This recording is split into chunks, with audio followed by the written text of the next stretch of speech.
Hello, everybody. Welcome to the Arabian Pleb podcast. I'm not going to say podcast. I don't like the word podcast. I'm just going to say, well, hello, everybody. Welcome to the Arabian Pleb. The Arabian Pleb. Let's just leave it at that. Harrison here. I'm just going through the stuff I normally go through. I'm going to have a look at gold and interest rates and a couple other things. You know, the US dollar, the Aussie dollar. Let's just jump over and have a quick look, and then I'll get into some other things as well. So if I can find my stupid cursor, rightio. So on gold right now, and we're getting a little bit of a pullback, which is nice to see because things were getting chaotic for a while there. I was really starting to freak out. I was messaging the Waking World Telegram chat the other night when in Aussie dollars, gold had just hit. It had hit, what was it, 5,440 and change. And I was freaking out. I was just going, whoa, dude, like, you know, we're jumping up hundreds of dollars, at least $100 each day nearly the last several days. But it's good to see a little pullback, so that's nice. Hopefully that pullback can continue and things can calm down a little bit, and maybe more, you know, buying opportunities may present themselves, and that'll be good for people who haven't yet purchased any precious metals, or for those who are just looking to accumulate more and add to their stack. That'd be nice to see.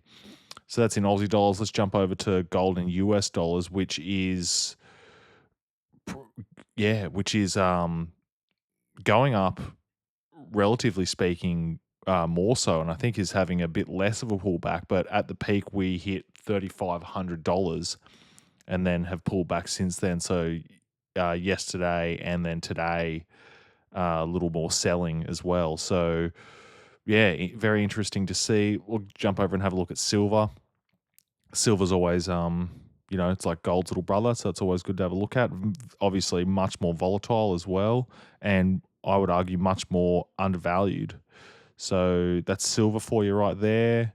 In US dollars, we're $32 an ounce. In Aussie dollars, we're still above 50, 51 and change. Bit of a sell-off a week or so ago. Back in the 1st of April was a big sell-off. So, but, you know, still marching onwards and upwards, silver. And now let's have a look at, may as well have a look at the Dixie. Quick look at the Dixie. I'll try and race through these things so I can get onto some other stuff, but I think it's always just good to... Oh, I forgot to say the date. Today's date is the 23rd of April, Wednesday, the 23rd of April. And on the 23rd of April, the US dollar is trying to stem the bleeding over the last, pretty much all this year has been a sell-off since January 9th, 2025, which is good to see. I want to see this thing. Well, okay, it's bad for average people, so I shouldn't say that because average people get crushed when this thing, you know, if this thing was to totally end up in the toilet, which I think it will end up in the toilet, but also people get crushed the other way too if it you know, goes way too high into the moon. You know, that's also not good. So anyway, I shouldn't be too hopeful for it going one way or the other because I don't want to see average people get hurt. But anyway, just reporting on what I see and recognizing that fiat currencies are a scam, and a scam in the sense that it allows governments to spend more money than they otherwise should through inflation. I want to see these things just a massive loss of confidence. I would love to see a massive loss of confidence happen and people to move away from wanting to even trade and own and hold fiat currencies and go to something else like gold, silver, or something else. I don't know. There could be some other type of currency or type of money, a medium of exchange that people, you know, may come to. I don't know, maybe something that gets invented from some entrepreneur out there utilizing the internet in some way. I don't know, but something that's more fair, that there can't just be a centralized authority that gets to just massively inflate the currency and cheat and be counterfeiting constantly. But anyway, so that's a bit of too much of a rant there, but that's the Dixie, the DXY. Let's have a look at the Aussie dollar against the US dollar. Bit of a recovery happening. Lovely to see for all the Aussies out there. We really bounced hard off that 59 cent area, and we're pretty much in between two levels, just underneath the 64 cent area. It looks like we touched it, breached it, but then sold off back below it. So that's where we are with the Aussie dollar. I should look at. Let's look at the Great British Pound to the US dollar. Oh, I got a sore neck. Let's see. So let's have a look at the British Pound, and we're at $1.32. I don't know how you'd say it. 1.32 British pounds to the dollar. Pence? I don't know. But so that's where we're at. Let's just have a look at some greater context. Excuse me, because I don't often look at the Great British Pound. But let's just see where we are. Relative to this data doesn't go back too far, but we're pretty much at the bottom of the range. Really, it only goes back to 2008, just as the global financial crisis is happening, and it looks like it hasn't really recovered since then. But would have loved to have seen more data. But you know what? I'll look at one more chart. Let's just see if there's another. Oh, there we go. Bit more data. Oh, heaps more data. Okay. Well, at least it goes back to 1971 when the world officially went off the gold standard because of Richard Nixon taking us off it. But okay, so just a massive downtrend. What do we see here, folks? We see a massive downtrend. So that's not good for the British people out there, but it's much like all these other currencies. So I guess it is what it is, really. Is there any other charts that I'd like to have a look at? Should we look at Bitcoin? As much as I hate Bitcoin, and it's not a Bitcoin derangement syndrome situation. It's not because I missed out and didn't make a shitload of money, even though that would have been nice. But I'm not bitter about it. I've made money in other areas. But we'll just have a quick look at Bitcoin. And it's trying to reverse this little short-term, medium-term downtrend that we have been in since January 19th at least. So we've, bucked that trend line, and that's a big buying day there. Let's see what happened yesterday. That's a pretty big green candle there. How much was that? 87,000 and change up to 93,000 and change. So that's $6,000 candle right there. That's pretty wild. Anyway, there's Bitcoin for you. Is there anything else? Anything else? Don't want to look at any of those other shit coins. Don't want to look at the Canadian dollar because it's basically a shit coin too. Shout out to my sister who's living in Canada and about to marry a Canadian. Nothing personal, but your country's fake and gay. I'm joking. I love Canada. I've been there once, going back there in September, and I cannot wait. I'm going for my sister's wedding. It's going to be fantastic. And I love Canada. I'm only joking. Canadians have a great sense of humor and definitely can take a joke. So that's all about, guys. Just a bit of shit humor from one not very funny Australian. Okay, that's all I want to look at in terms of the charts, I reckon. Okay, so I was sleuthing around Twitter, as I like to do, just looking at what's happening, what's in my feed, what I can talk about, what's something interesting to have a look at and show you guys. I found this clip of David Icke, and I do like David Icke. I think he's done some great work, and in actual fact, a lot of his work that I think is very good, I've learnt through Tobias Nuttall from the Waking World podcast with Dale and Toby. Yeah, some of the stuff that I've learnt just from listening to Toby and Dale having a chat about David Icke was super fascinating because I'd never really delved too deep into his stuff. I'd seen some things and people, referencing David Icke from time to time, but I've never read any of his books. I've got to admit, I've never watched any of his documentaries. Really, I've just seen bits and pieces of interviews, mainly clips, and then most of what I know is just what I've learnt from listening to Toby and Dale. But I just found this clip here. I find it kind of interesting. I think it's worth just playing and having a look at. So let's just do that now, and then I'll comment on it. Joe Rogan, who you think would have me on, given the range of things I talk about, never had me on, won't have me on.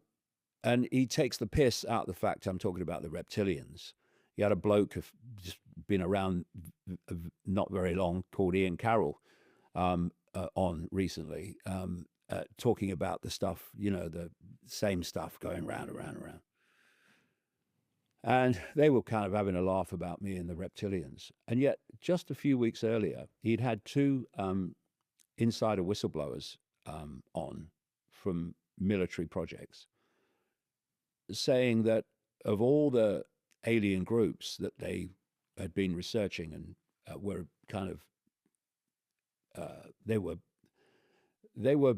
people that were researching in the military unidentified flying objects. They call them something else now.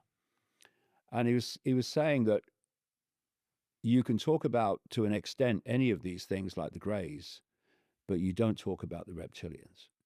That's shut off immediately. Why? Well, because they're running the show.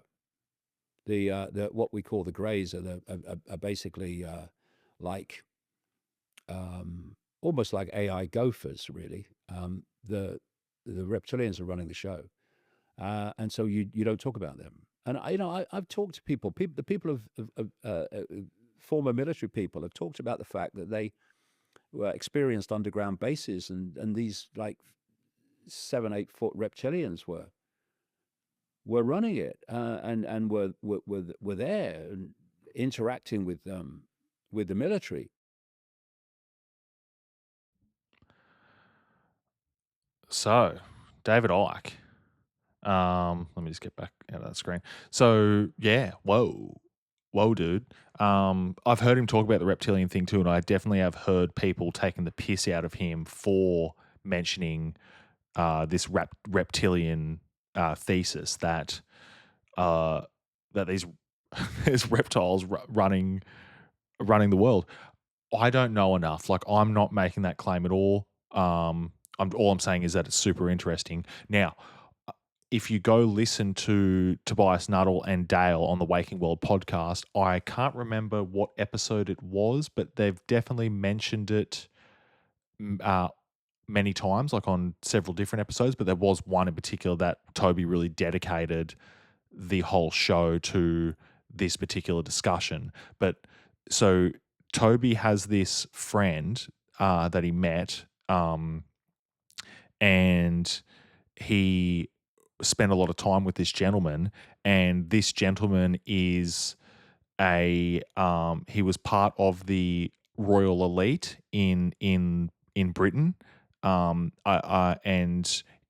part of a specific bloodline, somehow also related to the Rothschilds, and he was giving I believe it was a secondhand account of someone he knew within these elite circles and this elite family who had witnessed certain royals literally right before his eyes transform into reptiles. It sounds absolutely bonkers, but this guy had a a lot of credibility in Toby's words, and had shown proof, had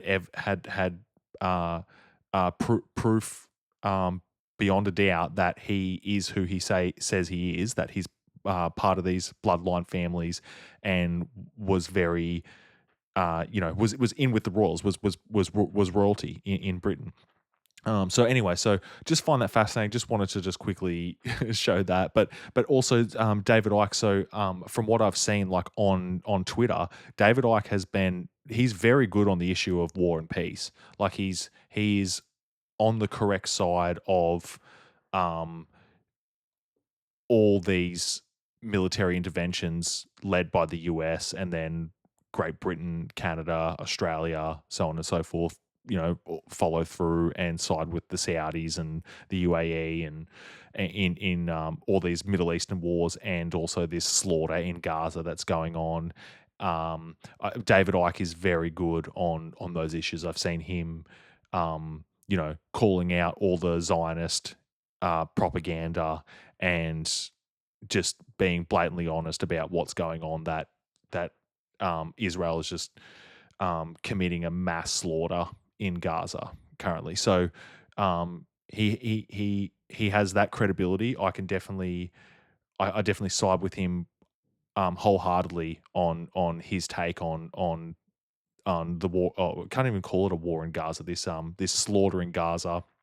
And I don't know if I've heard him talk about the war in Ukraine, but I'm sure I wouldn't be surprised if he was on the right side of that one too. And just knowing, knowing the whole history of Russia and Ukraine and NATO and that whole debacle there. So anyway, for what it's worth, there's my 2 cents on David Icke, and his reptilian thesis is, if nothing else, fucking really cool and fascinating and wild.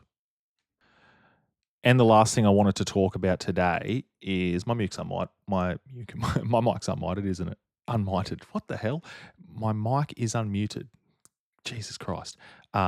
Yes, it is. I can see my levels going. Okay. The last thing I wanted to talk, fucking hell. Last thing I want to talk about today is Friendly Jordies. So this guy, he's a political commentator, and I watch his content from time to time, and he gets I do think he gets a lot of things right, and he gets some things wrong. But the stuff that he gets right, he's good on war. Which is awesome, and in my opinion, that's like the most important issue is war and peace, and stopping bloodshed, unnecessary bloodshed, especially when it's absolutely unjustified. There's very few wars that are justified, but I'd say there is such thing as just wars, especially when you're defending yourself, and being aggressed upon or invaded, something like that. So Friendly Geordie. So he's an Australian political commentator and a comedian. Quite a funny guy. Like, his clips are always real. His YouTube videos are very well produced, and he throws in heaps of comedy in there, and it's pretty goddamn funny. And even certain things that I disagree with him on, when he's trying to be funny, it's still very funny. Even though I disagree, it's like I can still laugh and get his humor. Like, he's pretty classic. But anyway, I just wanted to. I watched this clip the other day. I just wanted to show it and just comment on a few little things as well. So let's have a look at it.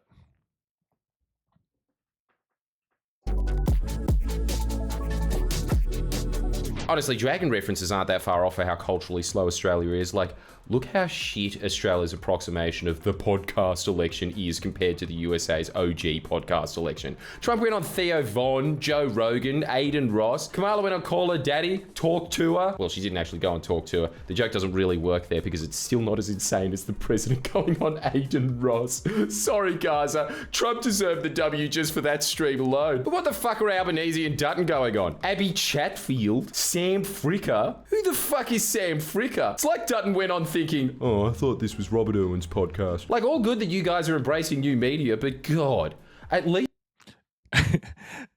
That's pretty fucking funny, dude. That's hilarious. But yeah, like this is an interesting comment that Geordie is making, that regarding like the legacy corporate press media, and then this new podcast internet landscape media. The legacy corporate press is dying. It's like a dead it's a dead animal. It's a dying medium. Like nobody, I don't know anybody under the age of, let's say, like 40, just to be the most charitable, that is seriously watching corporate news TV stations, and genuinely holding them up in high regard, and getting their information from them.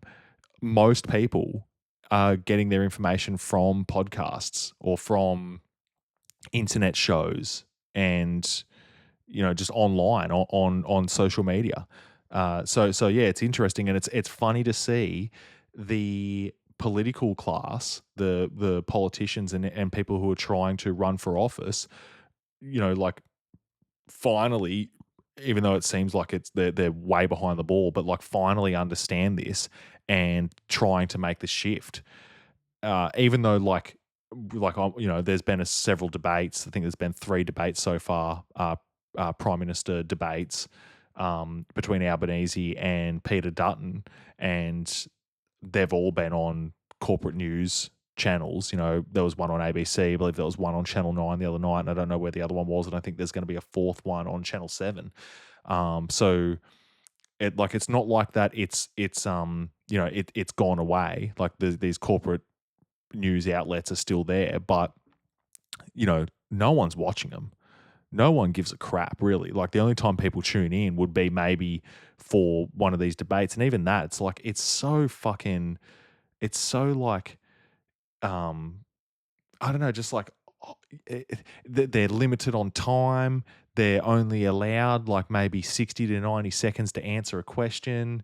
The questions are all like just very like clearly like pre-written, pre-approved questions. They're not really getting to the heart of the issues that many Aussies actually care about. And yeah, like, so, and like, I don't know, like it's put it this way, it's nothing like an internet debate. Like say like someone goes on Joe Rogan, someone like Dave Smith, and the scumbag Douglas Murray, and have a 3-hour debate, and actually, even though Douglas Murray virtually avoided debating at all costs, he still had to sit there for 3 hours and eventually get into some of the subject matter, and Dave making his arguments, and then Douglas Murray just building up straw men and knocking them down, and 1,001 logical fallacies, and not really taking on any of Dave's arguments. But regardless, at least we get to see that. At least then that's transparent, and it's like, oh, it's obvious that Douglas Murray is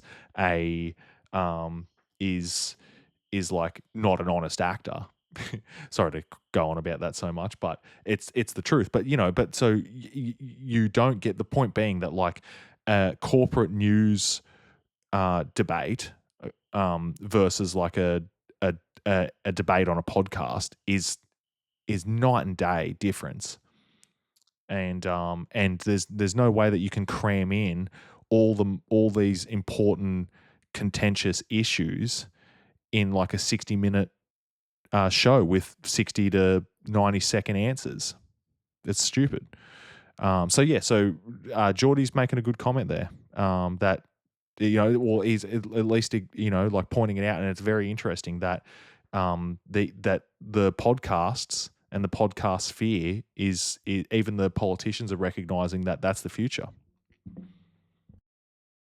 Please go on a podcast with more name recognition than Todd Hunter, if you don't know who he is. He's the current lead singer of Dragon. But this is a recurring theme of this Australian election, and therefore a recurring theme of all my videos until May 3rd. This election is just culturally downstream of the mass psychosis that is currently afflicting the US. Every phenomenon in the USA is being mirrored by our voters and political class, just in a much more laconic Antipodean manner. Like, this really does feel like the election Australia loses its independence to the USA. And that's after a bunch of elections the US directly interfered with. But at least we had our aesthetic independence. Our niche, telling it like it is crowd, used to have their own Australian identity. Clive Palmer used to post about Tim Tams. Now all he posts is pictures of him next to Tucker Carlson, possibly photoshopped in. Like, is that a normal human fist?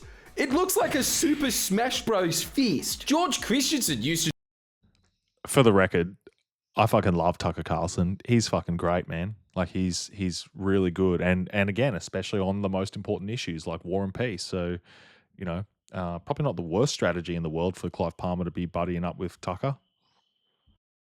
To do the most Aussie thing ever and fuck off to the Philippines instead of working. Now he's just retweeting Psycho X accounts named shit like Trad West. But the worst offender is Dutton, who honestly lacks the creativity and charisma to really properly single white female Trump, so instead, just opting to co-opt the most boring, I guess, worst things about Trump. Mostly the fact that he's perhaps the most nakedly transactional president in US history. If Dutton's Trump and Sam Frick is Joe Rogan, then I guess that makes me Ethan Klein. That's right, Hassan. I'm not streaming it because I'm too distressed to turn on the camera, but every day I'm secretly having a borderline crash out over the use of the word Zionist. Israel bombing Gaza is about me. I'm the biggest victim. Wait, second biggest. After Ethan, of course. Sorry, back on track. If Dutton is Trump, then Dutton's Elon Musk, who he's making major money move transactions with, is this awfully fat slut. Now, before you get me in trouble for the naughty words. All right, I'm just going to skip ahead to the part I actually wanted to show you. Okay, bear with me one second. There may be Australian Doge. It's because, like Trump, he's running on vibes, and when he gets in, it won't be him in charge, it'll be his donors. So, why don't we look at what they want to get a taste of Australia's future with Dutton as PM? Really, the main ideology of Gina Rinehart is thinking Australian workers are paid too much. That's her guiding star, her light on the hill. She's always thought this, and she's always been happy to put it in pretty damn explicit terms. Furthermore, Africans want to work, and its workers are willing to work for less than $2 per day. Fuck, visionary. This is how Dutton's going to solve the African gang problem in Melbourne. Bring in even more, just send him up to the Pilbara and give him $2 a day. But this is the material and spiritual guiding hand of the Liberal Party's supposed hard right. It's a fat woman who thinks Australian miners are paid too much and looks to Africans being paid $2 a day as enviable economic conditions. Like, this video has been light on substance, but that's because this is the substance of Dutton's plan. Okay, and to be fair, like to Geordie here, and just to be completely honest and transparent, I haven't looked into Gina Rinehart and like what she has, you know, said or written about, and I'm sure, you know, like I don't know, like she's like a multi-billionaire richest woman in Australia, so you know.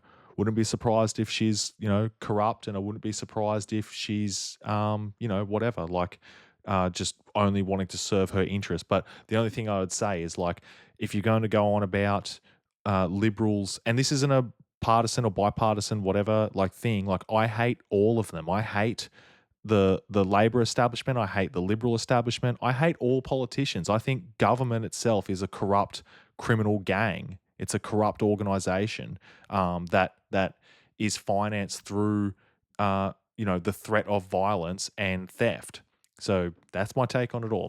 But I'm just saying that, like, the idea that Dutton, you know, is going to only serve his political donors, well, like, so is the Albanese. And I know that Geordie's is very big on like the unions and that and stating that like that's how Labor gets their money is through unions.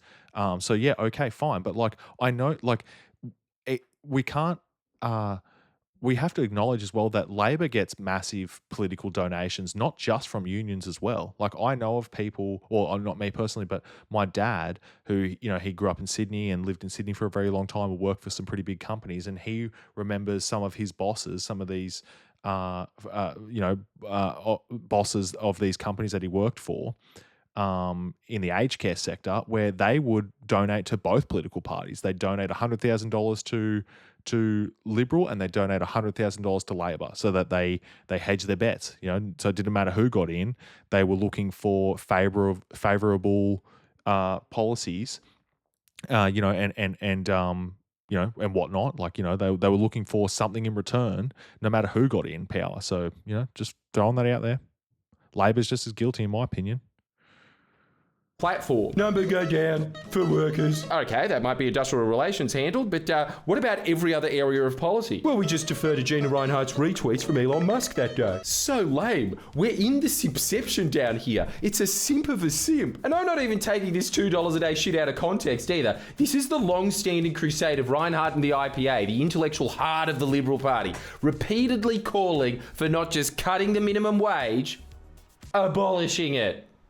And That's probably the greatest thing I've ever fucking heard. Yes, abolish the minimum wage. Fuck the minimum wage, dude. Like, and I know like Jordies, like leftist worldview, will state that, the minimum wage is, it's helping out the poor and the working class so that they aren't just forced to work for $2 a day. But like, dude, just like think about this just for a second. Just like forget about any of your preconceived, worldviews and leftist sort of propaganda.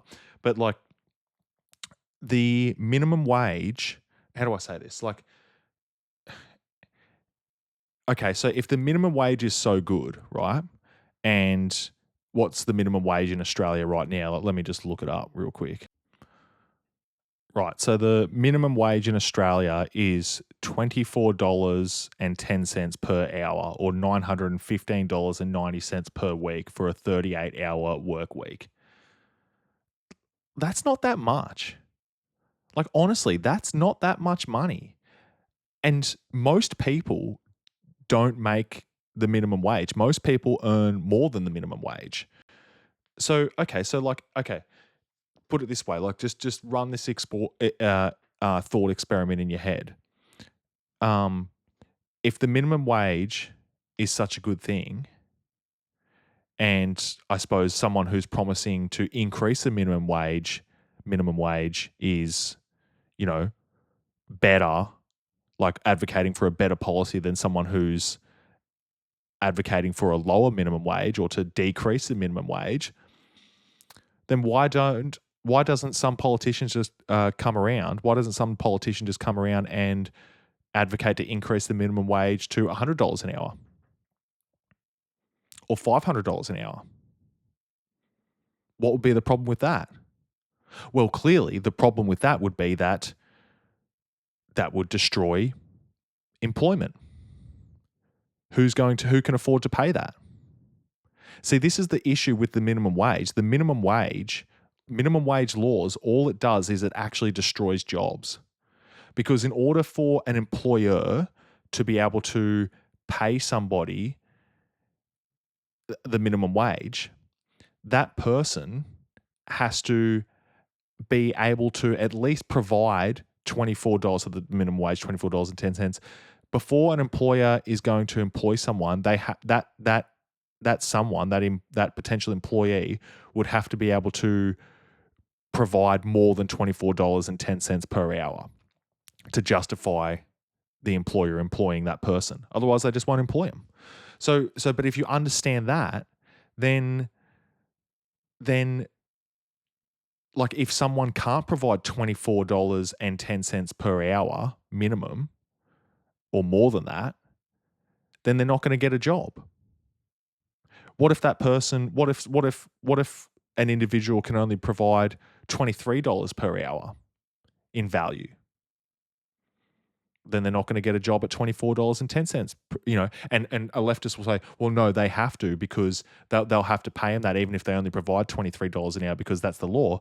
But the law isn't that employer has to hire that person. There's no laws against forcing someone to give someone a job, forcing an employer to give someone a job, unless you want to start going down that road, and then it's a pretty slippery slope, then, isn't it? Starting to get into the slavery territory.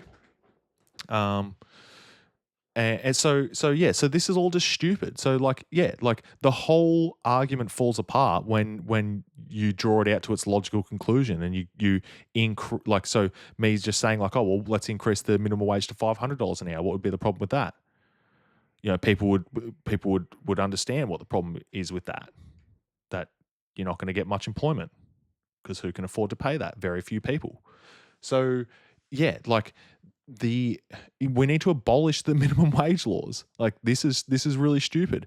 And I know it seems crazy because like we're in this like high inflationary economy. But you know, like, so there's many more problems than just the minimum wage law. Like that's just one of them. But like, yeah, like it's minimum wage laws just destroy jobs. Like the way Peter Schiff would put it is you're actually just like removing the lower rungs on the ladder. Or you're removing the lower rungs on the employment ladder.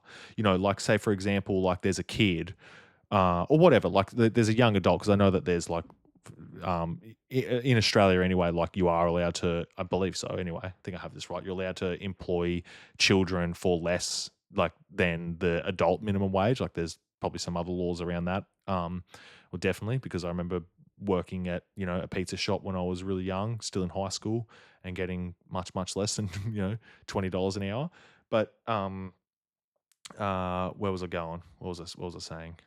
Oh yeah. So like if you're a young adult and you're willing to work, so say like I'm 19 years old and I don't have many skills. Oh yeah, that's where I was going. So like absent minimum wage laws and allowing the freedom for employers to employ someone for whatever they think the employee is worth and whatever the employee is willing to accept, like that's how you can develop skills if you don't have any to begin with. So if you don't have any skills and the only value I can provide is like $15 an hour, and I'm willing to take a job for $15 an hour and then skill up and then get to a point where, okay, I know now that I'm providing $50 an hour worth of value, and I want to negotiate with my boss now, with my employer to increase my wages, to represent the value that I'm providing. You know, that's a way that person who could only provide $15 an hour worth of value has the opportunity to skill up and learn how to provide more value. And then say they go to negotiate with their boss and their boss says, no, take a hike, like I'm not paying you more than, you know, $25 an hour, whatever it is. Well, there's plenty of other employers out there that, you know, that's the beauty of markets and competition, is that, you know, you can go, well, okay, then I'm leaving this job and I'm going to go elsewhere. And in many cases, the employer won't want to see you leave, if they can help it, because it's far more expensive to have to train someone up to get to the point where they're providing, you know, that level of value. Like, okay, they can go, all right, if you're providing $50 an hour worth of value, and then you leave, and then the employer goes, well, I'm just going to go hire someone else for $15 an hour. You know, that people who are providing more than that value of $15 an hour, they're not going to want to take a $15 an hour job. They're smarter than that. But for the people that are willing to take a $15 an hour job, their productivity and their skills are going to be so much lower, and the employer's going to have to invest so much more time and capital into bringing your skills up to get them to the point where you're potentially, you know, that employee is potentially making, you know, bringing in that $50 of value again. Like it's much easier for the employer to just like to try and keep you on board if he's already invested so much time and capital into skilling you up. So that's my only point, right? So minimum wage laws are fucking bullshit, and all they do is destroy jobs. It's a stupid leftist fucking worldview that it's a good thing. You know, it's really dumb. Let's get back to Jordies. Entirely. Bit of a break from these years under Labor, where not only did the independent Fair Work Commission increase the minimum wage, but we saw real wages go up more in 1 year than in the entire decade the Liberal Party was in power. This real wage growth wasn't... Okay, and again, like this isn't a partisan fucking thing. Like I hate the Liberals too. They're fucking stupid and a bunch of criminal scumbags. But like to brag about Labor increasing the minimum wage more so in 1 year than Liberals did in 10 years or whatever, like that's not really much of a brag if you take the rest of the economy into context. Like what did we live through in that year when Labor increased the minimum wage? Oh, the highest inflationary period of most Australians' lifetimes. The price of just everyday things that people need to live and get by and survive, like shelter and food and fuel, went up so much more than whatever this piss weak minimum wage increase was. Like, and that's the sad reality too, is that like in inflationary economies where you have a fiat currency and governments can just counterfeit as much of it as they want, and everyone suffers the consequences vis-a-vis higher prices. The last thing that is to increase in price is people's wages. Like all wages is the price of labor. And that's one of the last things to go up. And then that's the fucking annoying thing with Keynesian theory, is that when like they'll look at wages going up as like, oh, this is bad. Like we don't want wages to go up because that contributes to inflation. No, it's the inflation that came first that caused the price of everything else to go up. And then wages, like one of the last things to go up, and then you blame it all on wages and workers. Like it's really, really awful. But yeah, so like this isn't a good fucking argument from Jordies to like be going, oh, Labor's so good, look, they increased wages more in 1 year than Liberals did in 10. Like, yeah, that may be true, but what was that on the back of? The biggest fucking government spending and inflationary period in most modern Australian lifetimes, in modern Australian history. Just driven by Labor's increase to the minimum wage that the Coalition wants to reverse, but reforms like same job, same pay, laws which the Coalition will also reverse. And this is the main agenda of theirs. Make Australians poor again. Should have made that the hat.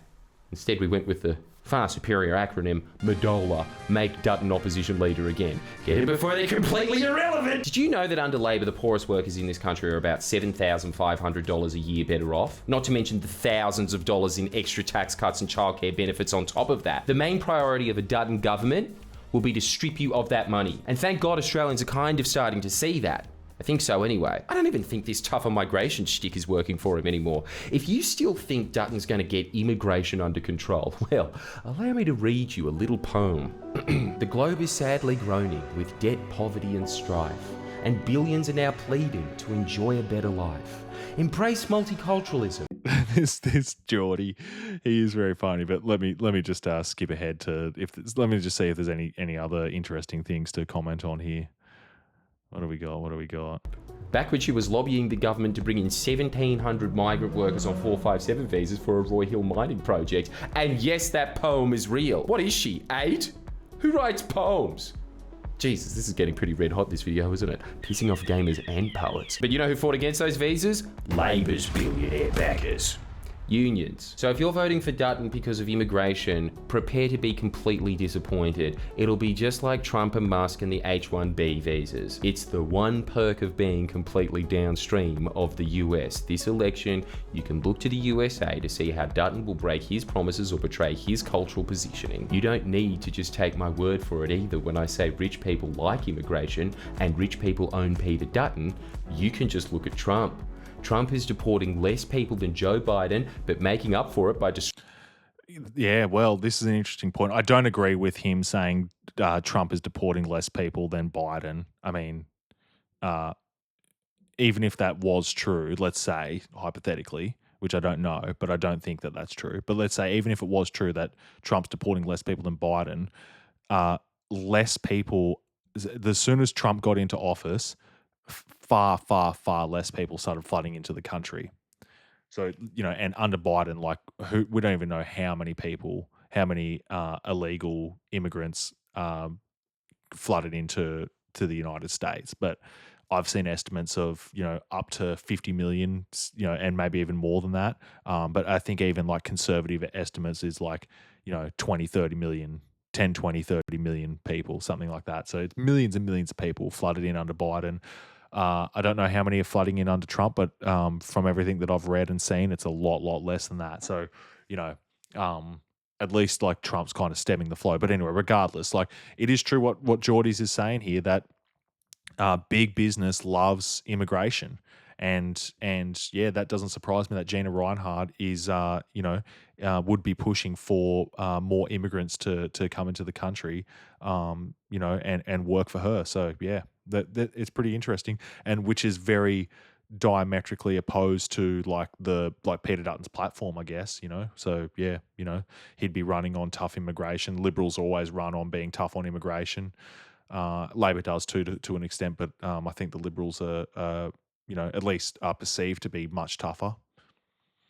Destroying due process and civil liberties for all Americans, so he looks like he's tough on borders? This is exactly what Dutton will do. And you can watch my video here on Dutton's total lack of an immigration policy. It's incredible how many parallels there are. Gina Reinhardt is just like the creeps that have taken over the US. She even floats the same nutty ideas that people like Peter Thiel are into, like turning Northern Australia into a special economic zone. Although I'm sure spare cash lying around from Northern Aussies not paying tax would give BCF a big boost in sales, I'm not sure that that's a fair trade in exchange for making the Northern Territory even more like Mad Max. Like, these are not populist policies that Reinhardt is pushing. They're fucking nuts. She wants to turn Australia's working conditions into that of third world shithole so she can be like the billionaires there and get even richer off the backs of slave labour and no taxes. She's like if those freaky Curtis Yarvin Dark Enlightenment types were too bogan to know what they were pushing. And I find that so funny that he's referenced Curtis Yarvin there.